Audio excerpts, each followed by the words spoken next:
Apple celebrating 15 years of the iPhone today. That one product still the biggest revenue driver for the company. But as growth slows, what will or should be the next one? For more on this, let's bring in Gene Munster of Loop Ventures. Gene, great to have you with us.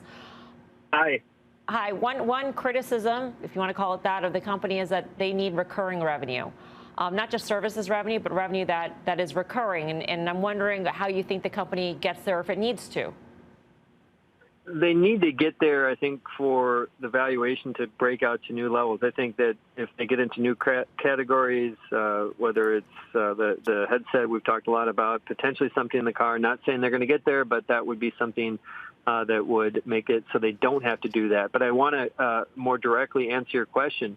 Is that I believe that Apple wants to sell hardware as a service. They've been experimenting with the iPhone upgrade program that has had some success, but the concept of what we've seen, our usage, the need for more consumer-driven tech support over the last couple of years, I think opens the door for them to sell hardware as a service. We refer to this as the 360. We've been talking about it for a couple of years now, and I believe it's still on the docket. What that means is essentially you'd pay Apple one monthly fee like you do with some of their content. You can get arcade, you can get news, you can get TV Plus. But imagine doing that for, let's say, $150 a month, and then you get upgraded every couple of years for your watch and every 3 years for your computer. That would, I think, have a significant re-rating. And as far as the timing on that, it is a function of time. It's probably more 3 years out than 1 year, but I believe that eventually this 360 bundle will come to life and will satisfy this nagging question around visibility. Hey, Gene, it's Karen. So that's a really interesting model, but I want to switch for a second to another one, which is the car, which you touched on, which would seem to me to be just a gigantic capital expenditure. Not they can't afford it, they can, but what do you think of that endeavor? Do you want them to do that? I would love it if they do it.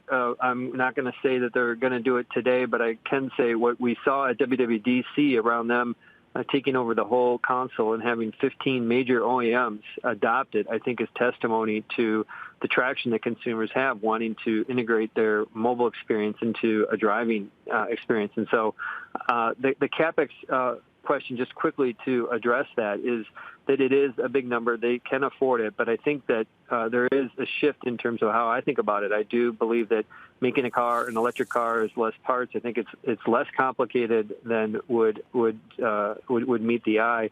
It still would be a huge event if it happened. Apple wants to do something. Whether they get there or not remains to be a question. If they do it, the stock is going vertical because the addressable market, I mean, they can get, if they get 10% share of the automotive market, that will effectively double their business. I mean, this is the equivalent, the car would be the equivalent to the iPhone as to the iPod. Life to date, they've sold, now that product's done, but 450 million iPods. They sold 2.3 billion iPhones life to date.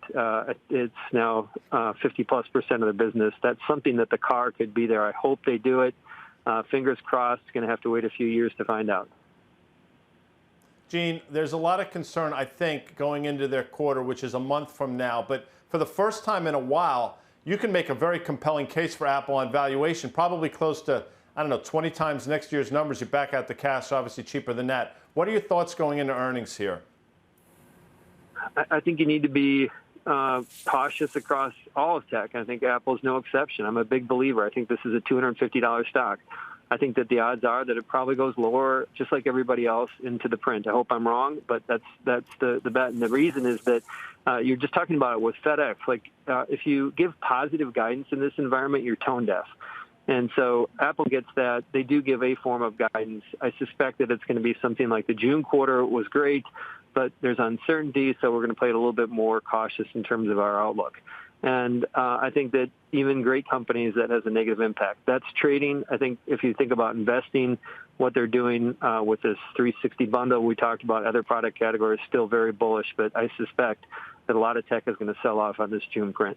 Gene, last quick question. Tonight we got RH revising its guidance lower after, 27 days after they gave earnings and they gave a forecast then. I'm wondering, are there any data points that you've seen so far that get you concerned, maybe not just a single one, but but a combination, I mean, between Microsoft's FX warning or Target or what we heard tonight from RH?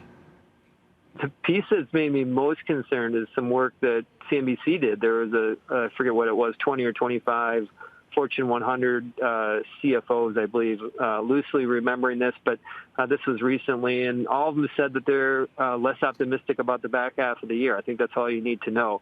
As far as incremental data points specific to Apple, as we look at their lead times, the lead times continue to improve. That's hard to say whether that's a function of improving supply chain or decreasing demand. I think it's probably the former. And I think that just across the board, one last data point is around big tech, that 10 of the 20 big tech had negative commentary around the June quarter when they reported March. Since that, 2 of them, Microsoft you mentioned, and Tesla, have come out and said negative things about the kind of what the environment that we're in. So call it 12 of 20. I think that number is going to go up even without any specifics. It's simple psychology from my perspective. And I want to leave with where we've left before, that I think all of this is going to be painful, but I think it does still set up for resetting growth rates in 2022, which does set up for, I think, what's going to be a strong year for tech in 23. All right. Gene, thanks. Gene Munster, Loop Ventures. Thank you. All right. Well, yeah, I mean, I guess if there's a reset this year, it's even better for 2023, Grasso. That's optimistic. It is optimistic. As the market goes, so will Apple go, right? So it's a big part of the market. It's a big part of sentiment in the overall market. But I think you have a better chance of AR, VR being what they're looking for as far as new products. Now, for me, Apple is never an innovator, but they perfect anything that they put their hands on. So I'm not looking for the car, but I am looking for a host of other things. And no one, no matter what your income bracket is going without a phone. So I'm still bullish on the name, although you might get a little hiccup in the near term. I wish they would do a TV that's sort of like a home operating center, but that's my own personal wish, Apple.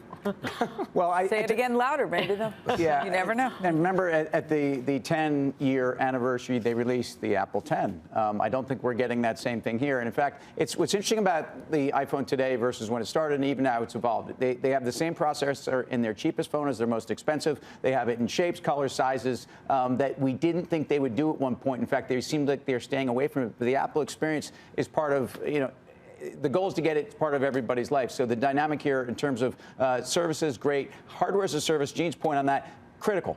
Everybody expects to upgrade their phone every 3 years or maybe even less, and have Apple take a bit of a bite out of them. I think that's going to continue for as long as this company is more about social inclusion and dynamics around that I think is what's important. Guy, I'll give you the last word. You got your Mac desktop turned around with a picture in front of it. So I see that you're very dependent on your products.